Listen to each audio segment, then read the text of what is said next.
Good evening. Hello. I have cancer. How are you? Is everybody having a good time? Diagnosed with cancer. On August 3rd, 2012, Tig Notaro performed a stand-up set that changed her life and made a permanent mark in the history of the medium.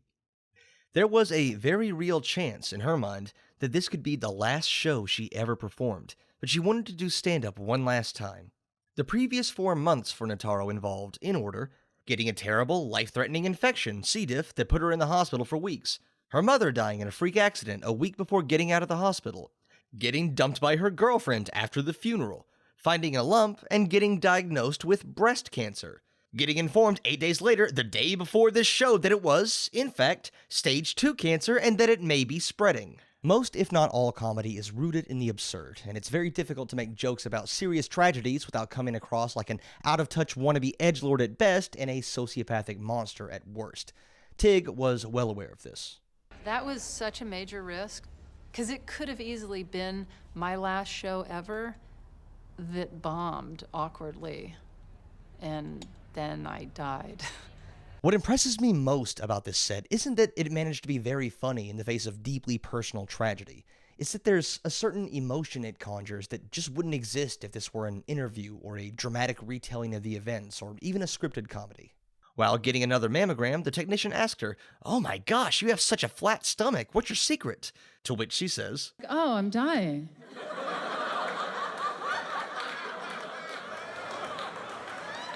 After burying her mother, she drove back to her house and checked her mail. The hospital had sent her mother a questionnaire to see how her stay at the hospital went. Not...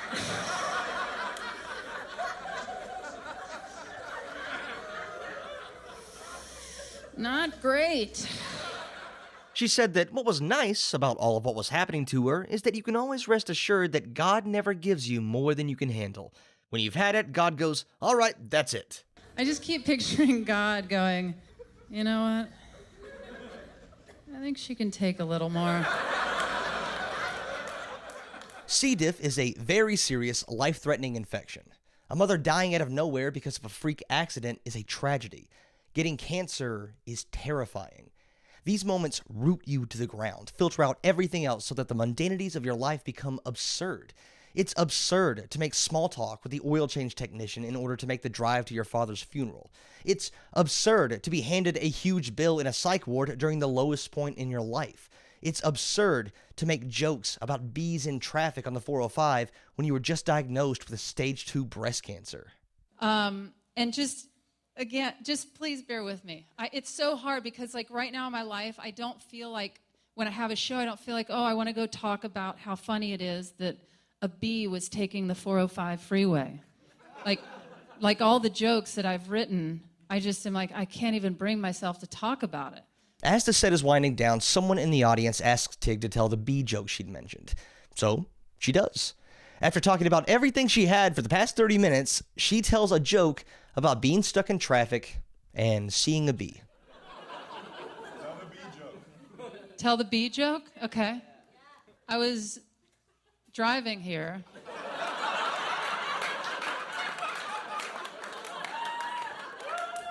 And there's a lot of traffic.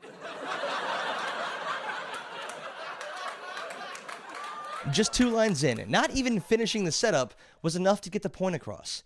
It seems absurd that life just goes on after a tragedy.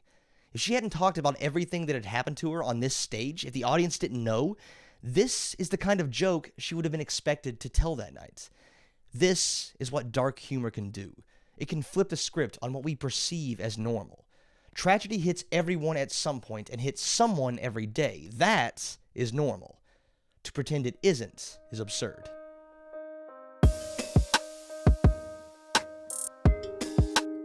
Getting us to laugh through the dark times is one of the purported roles of the comedian in society, and every hack defending a shitty rape joke from the 90s is quick to point this out. But even though it's often just a bad defense for a tasteless joke, there is some truth to the sentiment. There's a reason that Lenny Bruce, Richard Pryor, and George Carlin consistently take up the top 3 spots on everyone's greatest stand-ups of all time lists, and it's not for their hilarious observations about mothers-in-law. I'm not checking. Dark topics hold weight for a reason, and a skillful comedian can navigate the tension inherent in the most painful aspects of the human experience to produce the kind of catharsis you just can't get anywhere else. George Carlin, in particular, is known for exactly this type of rhetoric. And that's what it is. Stand-up is rhetoric, and Carlin agrees with me. Don't forget, what we do is oratory. It's rhetoric. It's not just comedy, it's a form of rhetoric. Where he barrels into a social taboo, not simply to shock the audience, but to make them confront a flaw in their assumptions about society and come away thinking, damn it, he's right. Or at least that's the hope. In one of his last specials, Life is Worth Losing, Carlin tackled the topics of suicide, assassinations, genocide, mass graves, torture, human sacrifice, cannibalism, necrophilia, beheadings, the fragility of civilization, rape, obesity, the unfixable corruption of the American socio-political system, mindless consumerism, the hopelessness of the downtrodden, autoerotic asphyxiation, and fatal disasters. Filmed less than 5 years after 9/11, he asks this of a New York crowd. What is the moral difference between cutting off one guy's head, or 2, or 3, or 5, or 10, and dropping a big bomb on a hospital and killing a whole bunch of sick kids? Just reading that list off might make it seem that later in his career he was trying to be shocking for shocking's sake. But there was a consistent underlying theme throughout it all. We humans are just beasts barely out of the jungle, one long power outage away from reverting back to the unthinkable. It's hard to point to one quintessential Carlin bit that exemplifies this point, but he has a piece of material called I Kinda Like It When a Lot of People Die, so that's probably a good place to start. Now, I think a reasonable person, upon hearing the title of this bit, would ask, what does he mean by that? He means he kinda likes it when a lot of people die. He means that he kinda likes it when a big tragedy kills a couple of hundred people, a couple of thousand, a couple of 100,000 people. He likes it. It makes him feel good. He wants you to know that he means it, and that it's hard to convince people that he means it, especially since he's a comedian. Because in his own words, society has told you that nice people don't take pleasure in mass death, but you're wrong, because I think mass death is terrific and I'm a really nice fucking guy. that audio was from a bootleg recording from a fan during one of the early shows he did to help hone his material. It's a fantastic insight into how he crafted jokes, the raw emotion and drive that preceded the final product on stage. From that point in the bootleg recording, he starts to pick up steam, gaining a sort of fevered confidence in just how much he enjoys hearing the number of dead rise after a fatal disaster, relishing the thought of bigger and deadlier catastrophes, giddy and how they could start piling on top of one another so that one disaster causes complications that lead to another that just so happens to take place during a deadly heat wave that lets disease spread, and eventually it spirals out into a great firestorm that consumes the entire world. And I've heard this kind of energy before in a joke called The Aristocrats. The joke usually starts with a man walking into a talent agent's office saying, "Me and my family have an act that will knock your socks off." The agent says, "Okay, tell me about it." From there, the comic ad-libs the most disgusting, vile, transgressive screed of an act they can possibly come up with. The entire point is to push the boundaries of taste as far as the imagination can take you. At the end, the agent asks, "So, what do you call this act?" To which the man says, "The Aristocrats." I'm gonna be honest, while I can appreciate the improv skills and creativity that can go into taking something as far as it can possibly go, it's not typically my type of joke. Comedy veterans are familiar with it because it lets them practice their improv and get more comfortable breaking social taboos, but the actual punchline of the joke is so weak as to be incidental. In fact, there's really only one telling of this joke that I think holds any broader value. Gilbert Gottfried's rendition during the New York Friars Club roast of Hugh Hefner on September 29th, 2001. Just weeks after the events of 9/11, Gottfried tried out some new material about 9/11 in New York City. I have to catch a flight to California. I can't get a direct flight. They said they have to stop at the Empire State Building first. The audience instantly turned on him. Even in an environment where people were expected to be raunchy and tasteless, it was just too soon. So he had to change tactics to win them back. And apparently, he decided that if there was one taboo that couldn't be crossed that night, he was going to cross every single other one in existence. Okay. A man, a talent agent is sitting in his office. It obviously never made it to air on Comedy Central, but footage from the documentary about the Aristocrats joke, yes, they made an entire documentary about one joke in 2005, included sections from Gottfried's bit as well as the thoughts and reactions of those in the audience. There was this weird buzz that came, and you could see the guys up on the dais were looking at each other, and they had this look of familiarity in their eyes. It was like a release valve. The dust was still settling outside the venue, and comedy itself felt like a sin. Gottfried couldn't push the envelope of taste in terms of what happened on 9/11, but he showed the audience that they could still laugh at the utter indecent absurdity of everything else. I Kinda Like It When a Lot of People Die is similar in a lot of ways, but it's not just about being as taboo as possible. There was a point hidden in the middle of that bit. He's here for fun. What else matters besides friends, family, being in love, and eating a fucking hot dog? The rest is all bullshit. If you give it more importance than that, it has power over you and you have less fun. As he polished the bit, he ramped up the scale even more, going from firestorms to cosmic disasters that rip apart the very fabric of spacetime. Towards the end, he added a new focus character called Uncle Dave, who's everyone's Uncle Dave. And after the world ends, he gathers around a heavenly kitchen table with all of the other Uncle Daves to talk about how fucked they were in life and who they blamed for it. The hate and bitterness then drips out of him, a big pool of hate, and it spreads and grows until it's bigger than the entire original universe, and suddenly it explodes to create a new galaxy full of millions of Uncle Daves with good jobs and good eyesight and shoes that fit, and every week every single one of them wins the lottery, and Uncle Dave is finally happy. It's almost a sweet sentiment, especially considering how he starts the bit with how he kinda likes it when a lot of people die. If we can drive out all the hate that builds up from our worst natures to focus on loving our friends and family and eating hot dogs, we might actually discover happiness. Not a bad nugget to take away if it weren't for one thing.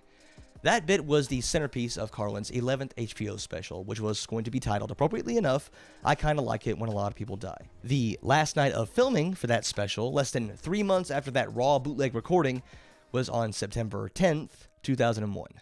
Not even George Carlin was willing to go that far. Not like that, and not that soon. They reshot the special with new material and released it in December with the title Complaints and Grievances. I Kinda Like It was gone. Carlin wouldn't put it back in until 5 years later in his next HBO special, Life is Worth Losing. And after talking about genocide and beheadings and suicide and how our country is full of nitwits and assholes, he was still unwilling to start the bit with I Kinda Like It When a Lot of People Die. Instead, the bit starts with him finding excess interesting, and how natural disasters are humanity's just desserts for treating the planet like shit, and tying it back into his thesis about the true fragility of modern civilization. The new title of the bit is Coast to Coast Emergency, instead of ending with Uncle Dave is finally happy. Now do you see why I like it when a lot of people die? There you go. All right. And now ends with And Uncle Dave is finally happy. Now do you see why I like it when nature gets even with humans? Thanks for coming in here tonight. George Carlin, the king of taboo, the fearless warrior against political correctness, ditched a closing joke because it would have been too much too soon and didn't put it back in until it was heavily reworked. If Carlin can't make light of a tragedy when it's still fresh in everyone's mind, no one can. As important as humor is in providing catharsis after a tragedy, there are still limits, and ignoring them doesn't make a comic brave, it makes them stupid.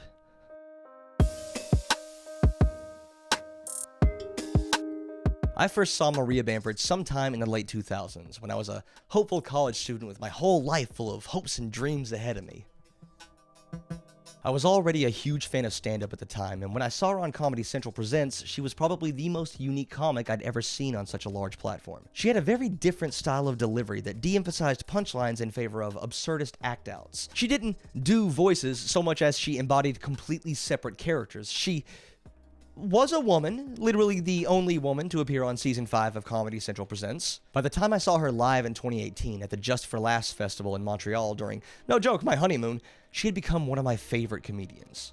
Because by that time, I wasn't just understanding her material from an outsider's perspective, I was relating to it on a personal level. The first time Maria Bamford brought up mental health directly was on her second CD in 2007, talking about her therapist. I've been seeing this therapist, and therapist. I can't say it properly because I don't take it seriously, and It wasn't anything too far removed from how most comics talked about mental health, making it seem real but distant at the same time. There's a difference between getting an audience to laugh with you and giving them permission to laugh at you. It's an important distinction to make when discussing jokes about sensitive topics. Her 2007 special, I think, was doing the latter. She didn't take her therapist seriously. She described her own problems in a way that made them seem ridiculous and okay to laugh at. And she did the same to the rising rates of depression among kids. I was reading in the United States, lots of kids are suffering from depression. Younger and younger, our children are seeing the sippy cup as half empty. And, I'm not blaming her for being part of the problem so much as I'm emphasizing that audiences, especially mainstream comedy audiences in the 2000s, do go to comedy shows to laugh, and the deeper and more personal the problems are on stage, the harder it is for the comic to navigate towards that laugh. Literary theorist Kenneth Burke has noted, humor often takes up the slack between the momentousness of the situation and the feebleness of those in the situation by dwarfing the situation. That's not an inherently bad thing. Sometimes ridiculing your problems down to a manageable size can help put them into better perspective, but it does limit the ways in which you can approach a topic. Most comedy audiences are primed for a certain type of personal tragedy to come up on stage, either one far enough in the past to create distance, like childhood trauma or a divorce from 5 years ago, or one with a little bit of a sexy rock and roll edge to it, like alcohol or drug abuse. It's presenting yourself on stage as someone with problems that make you interesting at a party, without having to think about what happens after the party is over. As an example, Richard Pryor has a famous bit about the time he freebased cocaine and lit himself on fire. I mean, I was standing there on fire and something said, "Why, that's so pretty blue. You know what? That looks like fire!" Now, that's not only a hell of a story to tell at parties, but one of the best jokes from one of the greatest comedians of all time. But there was a huge disconnect between the joke on stage and the real events on that night in his life. According to his widow, it was a suicide attempt brought on by the effects of years of drug and alcohol abuse. 2 years prior to that, he'd been arrested for drunk driving. He'd been sued or arrested multiple times for assault, including against women. This was a deeply troubled man with one of the worst childhoods imaginable, but he joked about how painful it was to have his ass washed at the hospital. You feel this? It's a sponge. It's a sponge, motherfucker. So, wash my ass. All right, put your arms up, open up, because I'm going to wash me, motherfucker. He said, "Now it's time to wash. You ready?" I said, "Yeah." Mother said, It was a permission slip to laugh at his pain. That certainly takes an incredible amount of vulnerability, and Pryor was quite possibly one of the most open and vulnerable comics of all time, but the way he dealt with the weight of his situation was to dwarf it with humor. The way Bamford's material surrounding mental health has evolved through the years has shown a different approach. In 2011, she was, by all accounts, a successful actor and comedian, but in a later interview with the New York Times, she described how her mind had become an untethered jackhammer, with her mood and energy crashing frequently between top and bottom. One day, her pug Blossom fell off of her back porch and died, another freak accident, and Bamford blamed herself for removing a ramp. Afterwards, her mood went black, or as she put it, it wasn't a mood. It was like, yeah, I'm gone. Over the next 18 months, she checked herself into the psych ward of 3 different LA area hospitals, in part to supervise the medication she was getting for her newfound bipolar II diagnosis, and in part to keep her from committing suicide, which had become less of a vague idea and more something that felt chillingly like a rational next step. How do you joke about that? Where's the humor in suicide? How do you write a punchline that dark? In Maria Bamford's case, you don't make it the punchline. You make it the premise. In stand-up comedy, the premise is where norms are established, where the relationship between audience and comedian is formed. A traditional joke consists of a setup, literally setting up an audience's expectations, and a punchline that subverts those expectations in some way. Remind the audience of a norm and then violate that norm in some benign way, textbook benign violation theory. But, of course, we can break that down further. According to comedy coach Judy Carter, author of the Comedy Bible, there are actually 5 parts to a joke, 3 for the setup and 2 for the funny part. A joke has to have a topic. It has to be about something. A joke also needs a certain attitude and emotion to attach to the topic to give it direction. What about the topic is weird or scary or hard or dumb? Lastly, you fuse those 2 together to give an opinion or a slant on the topic that an audience can relate to on some level, even if they haven't figured out why yet. You have to get the audience to recognize some assumption about the topic they have and get on board with being led somewhere, to build tension that can then be released. The actual funny part consists of some sort of act out, the performing part of the joke, and the mix, which isn't always present in a good joke, but involves connecting things that don't typically go together in a way that makes sense and that the audience wasn't expecting. A punchline is usually signaled when the tension built by the setup for a joke is released, by showing them where they've been led. If all that seems needlessly complicated, it is, until you try to analyze someone like Maria Bamford, who doesn't fit neatly into the typical setup punchline formula. Let's take a look at an example from possibly the quintessential stand-up comedian Jerry Seinfeld from his 1998 special, I'm Telling You for the Last Time. Here, the topic is New York City cab drivers, specifically their names. Also helps to have a name with like 8 consonants in a row. You ever see some of the letters in these names? What is the O with the line through it, by the way? What planet is that from? You need a chart of the elements if you want to report the guy. Yes, officer, his name was Amal, and then the symbol for boron. Jerry squeezed 5 punchlines out of that one premise, with some additional setups contained within them. Aside from some subtle racism, there's nothing wrong with constructing jokes in a conventional way like this, and it might be what audiences expect. In fact, you can hear it in the act.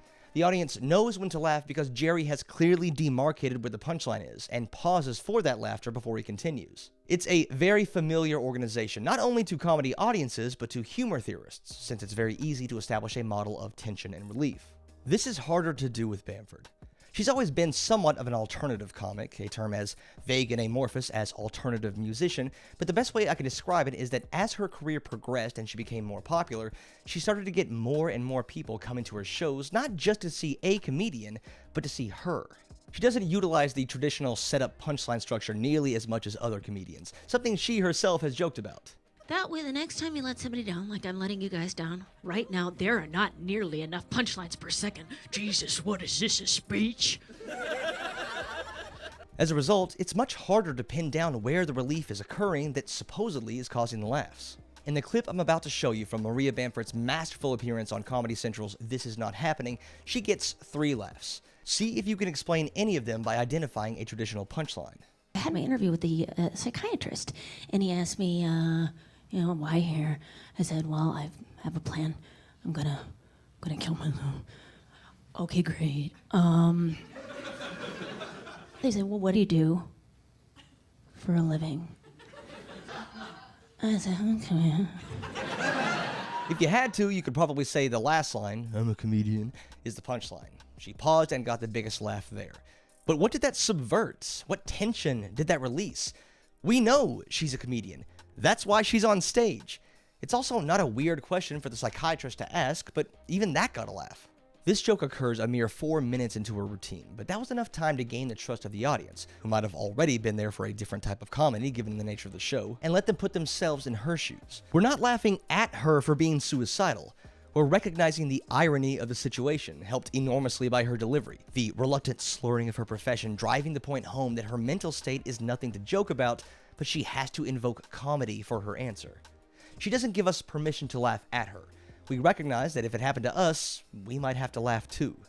The punchline, the part we're supposed to laugh at, isn't suicide or mental illness or staying in a psych ward. It's the empathetic recognition of the absurdity of everything else surrounding it. The topic was suicide. The funny part was not. When describing what a joke is about, like this is a suicide joke, this is a race joke, this is a gay joke, a lot of people will conflate the premise of the joke with the thing that makes it funny. But a joke where suicide, or cancer, or rape is the punchline, the part you're supposed to laugh at, is not the same as a joke where the topic is that, but the funny part is something else. To take a famous example of that topic versus punchline distinction, in 2011, Daniel Tosh was performing a stand-up show and at some point made the claim that there are awful things in the world, like rape, but you can still make jokes about them. This offended a woman in the audience who stood up to yell out, "Actually, rape jokes are never funny." Tosh paused for a moment before saying, "Wouldn't it be funny if that girl got raped by like 5 guys right now? Like right now? What if a bunch of guys just raped her?" This joke wasn't really about rape. The topic was this woman. The mood was either annoyance or anger. The premise, though unspoken, was this woman needs to be put in her place. The punchline was her suffering at the hands of a gang rape. If this joke works for someone, it's because of that suffering, not in spite of it.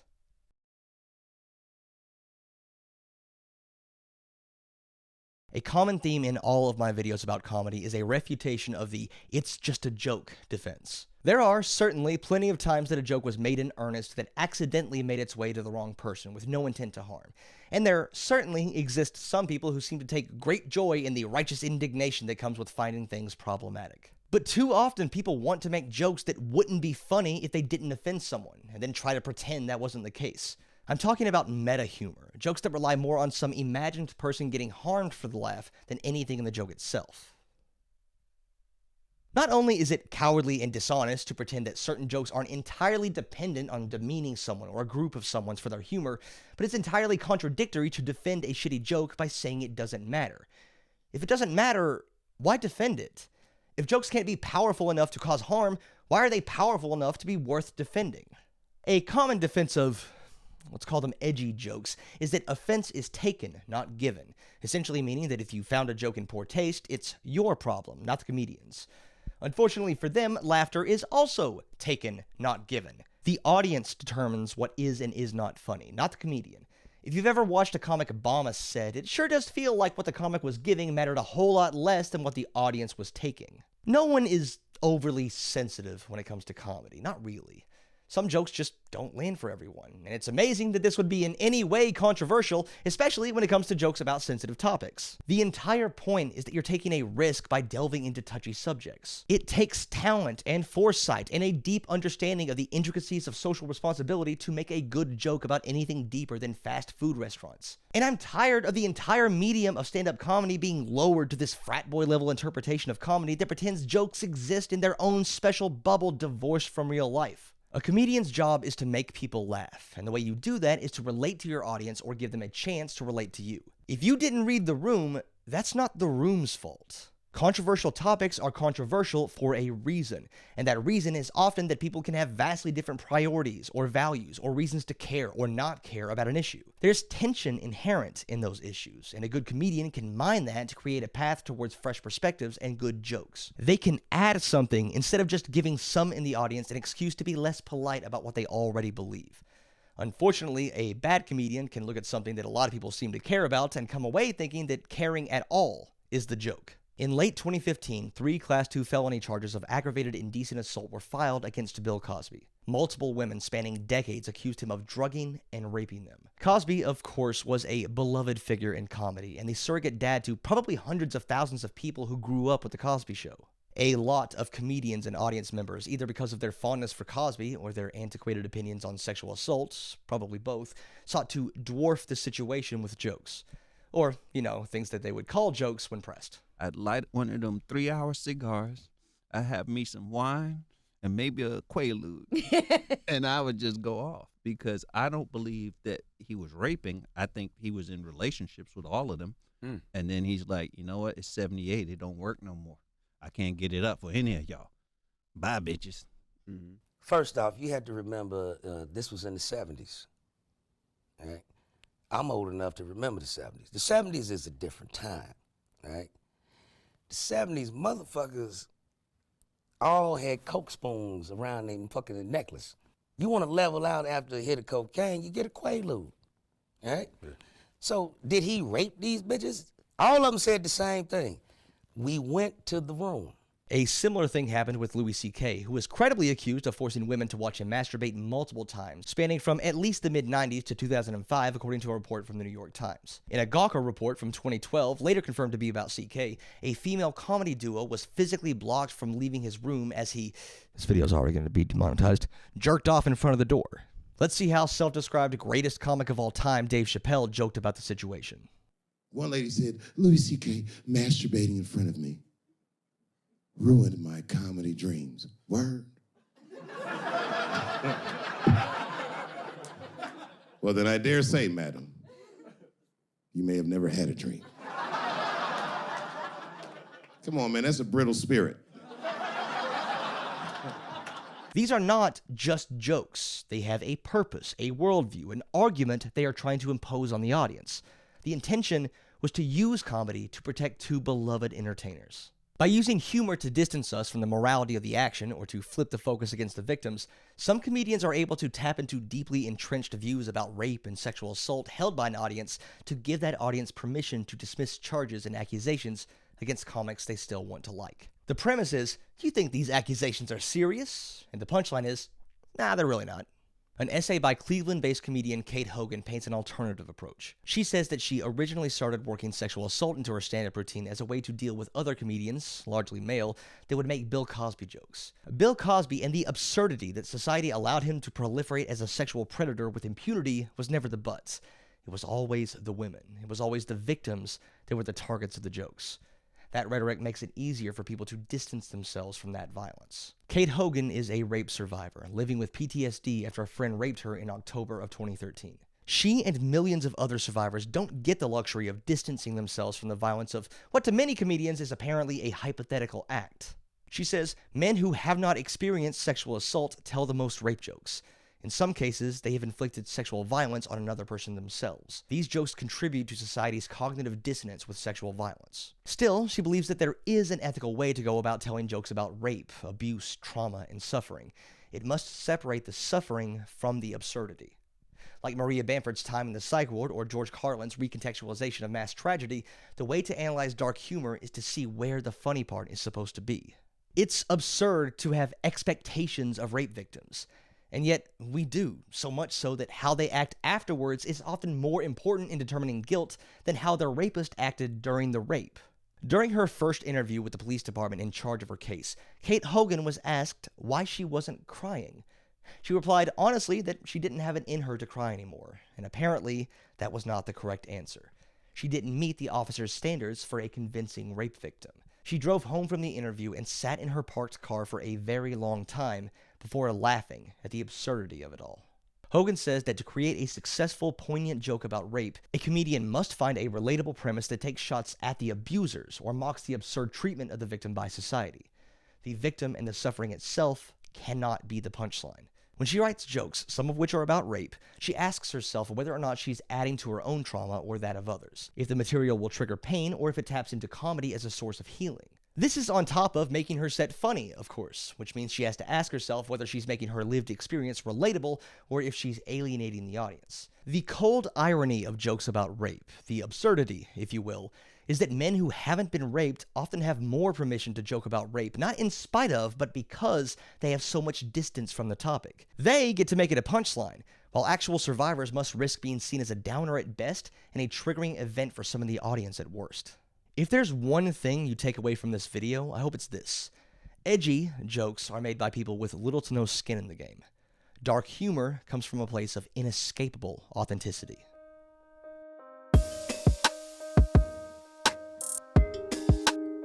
There's somewhat of a stereotype you often hear about comedians, especially ones who do broach those darker subjects. That they're troubled, anxious, depressed, desperate for the approval of strangers to fill the void in their lives, or, in a more romantic light, trying to give other people what they cannot give themselves. However, research done on comedians has shown that they aren't really any different from the rest of us. Yeah, they can struggle with mental illness and addiction, they can have bad childhoods and personal tragedies, but so can everyone else. I think the myth of the troubled stand-up perpetuates because there's a level of poetic irony in a headline about a famous funny man succumbing to deep depression. But it's no less ironic than a nurse smoking her way into lung cancer or a police officer getting sent to jail for murder. Life is full of contradictions, but we often only see the ones lit up by the spotlight of fame. It also doesn't help that journalists run with sensationalized interpretations of studies that skew and overstate their findings. Like this article in The Guardian titled, "Successful Comedians Display Symptoms of Psychosis," study says. In reality, the study in question found that, like other creative people, stand-up comedians do exhibit higher than average psychotic personality traits, but that these traits represent the healthy equivalents of cognitive and temperamental variations found in the general population, rather than pathological psychosis. Contrary to popular belief, pain and tragedy are not necessarily a gift to a comedian. Stand-up comedy is an art form, of course, but for many, it's also a job. Severe mental illness or devastating personal loss can hinder, if not entirely prohibit, a good set. Consider, for example, this comedian's account of his worst set. I can tell you about the worst set I've done. Mental things going on in my head I was struggling with, a lot of issues, and I should not have done stand-up comedy. Have you ever been in a place, you're so fucked up in your brain, and you have to go to work, a tragedy happens or whatever, and you have to deal with other humans, and you have to be a person to other people? I mean, I did my best, I did what I could, I tried different things, I tried different tricks, but oh my fucking god. When a good comedian navigates through dark waters, they aren't describing some alien event that only a handful of the most damaged people on the planet have seen. They're making you think about what you or someone you know has gone through too. The things you've struggled with, the things you have trouble talking about. Those things happen to comedians too. It's not less of a challenge for them just because they have to be funny for a living. In fact, it's what makes people like Tig Notaro so incredible. Most of us have been hospitalized with a serious illness at some point in our lives, even before COVID. If not, you know someone who has. All of us, if our parents are lucky, will live to see the death of both of them. Nearly 40% of people will be diagnosed with cancer at some point during their lifetimes. The only thing unique about Tig's situation is that all of that happened in a span of 4 months, and even that's not too far removed from the experience of many of us. She deserved the praise she got for the courage it took to get on stage, but the reason that set is legendary isn't because of what she did. It's what the people listening were able to take from it. After that set, the lightning was out of the bottle, and understandably, she struggled finding her comedic identity in the months that followed. Life had to go on, and she still had a job to do. For the 1-year anniversary of Live, she was scheduled to give a follow-up set at the same location, the venerable Largo in Los Angeles. In the documentary about this period in her life, Tig, we follow her as she tries to write material for an audience that was now expecting something other than bees on the 405. They not only wanted to see how she was healing both physically and mentally from the previous 16 months, but likely needed it themselves. We see her do what every stand-up does. Write something, test it out on an audience, have it fail, and rewrite it for the next time, over and over. Absurd or not, she was tasked once again with making cancer funny. I don't want to sensationalize the role comedy plays in getting us through tragedy, or make anyone feel attacked for being cautious of humor about the topics they care about most. I just want to share one last joke with you, the final product of Tig Notaro's search for absurdity in the pain she went through. It's one of my favorites, and I hope you like it too. Before my diagnosis and the surgery, I was just relatively flat-chested. And I've made so many jokes over the years about how flat-chested I was. I started to think that maybe my boobs overheard me.